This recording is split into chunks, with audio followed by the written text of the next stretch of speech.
এবার আজকের বাজার দর।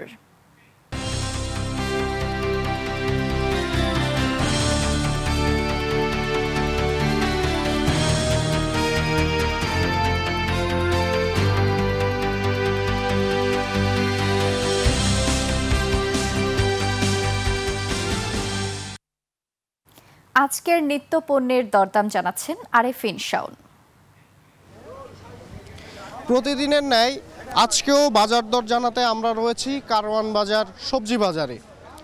সর্বোপরি গত সপ্তাহের তুলনায় আজকে কিছুটা দাম বৃদ্ধি পেয়েছে প্রতিটা সবজিরই। ব্যবসায়ীদের সাথে কথা বলে জানা গিয়েছে ঈদের পর চাহিদা বাড়ার সাথে সাথে দাম বাড়তে শুরু করেছে সবজির। চলুন দেখে আসা যাক আজকের সবজির বাজারের বাজার দর কেমন। জীবন অবাক না করলে কে করবে? 28% মিল্ক ফ্যাটের অবাক করার সাথে ফ্রেশ মিল্ক পাউডার। জীবন অবাক করুক প্রতিদিন। দাম একটু বাড়তি, ঈদের পর দামে হালকা ব্যাকটেরিয়ার দামে বাড়তি। শসার দাম আগে বিক্রি করছি 20 টাকা 25 টাকা, 30 টাকা 40 টাকা 50 টাকা, বেগুন 50-60 টাকা। গত সপ্তাহের তুলনায় মাছের বাজার দর কিছুটা বেশি। ব্যবসায়ীরা জানাচ্ছেন মাছের ঘাটতি রয়েছে এবং ঈদের পরে চাহিদা বাড়ায় এই বাড়তি দাম গুনতে হচ্ছে ক্রেতাদের। চলুন দেখে আসা যাক আজকের মাছের বাজার দর কেমন।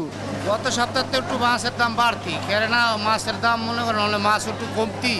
ভাবদা বেশি 400 450, চান্দা বেশি 400 450, এটা আপনার 800 টাকা 700 টাকা, এটা 250 220।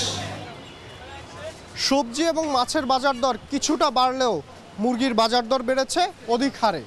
ব্যবসায়ীরা বলছেন উৎপাদন কম থাকায় এবং চাহিদা বেশি থাকায় এ দাম বেড়েছে। সোনালী মুরগির দাম প্রতি কেজিতে বেড়েছে 60 থেকে 70 টাকা। এ বিষয়ে ব্যবসায়ীদের সাথে কথা বলে জানা গিয়েছে ছোট ছোট খামার বন্ধ হয়ে যাওয়ার কারণে দাম বৃদ্ধি পেয়েছে। আপনার ঈদের পরের সপ্তাহ আর এই সপ্তাহ আপনার পাকিস্তানিটা প্রতি কেজি 70-80 টাকা বেশি। আপনি ঈদের পরের সপ্তাহ পাকিস্তানি বেচি 250-60 টাকা, আর আজকে বেচতেছি 320 টাকা 30 টাকা কেজি।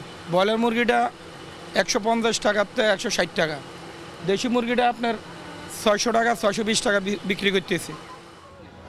সবজি এবং মাছের বাজার দর কিছুটা বৃদ্ধি পেলেও আগুন লেগেছে সোনালী মুরগির বাজার দরে। প্রতি কেজিতে 60 থেকে 70 টাকা অতিরিক্ত গুনতে হচ্ছে ক্রেতাদের। আজকের বাজার দর নিয়ে এই ছিল সর্বশেষ সংবাদ।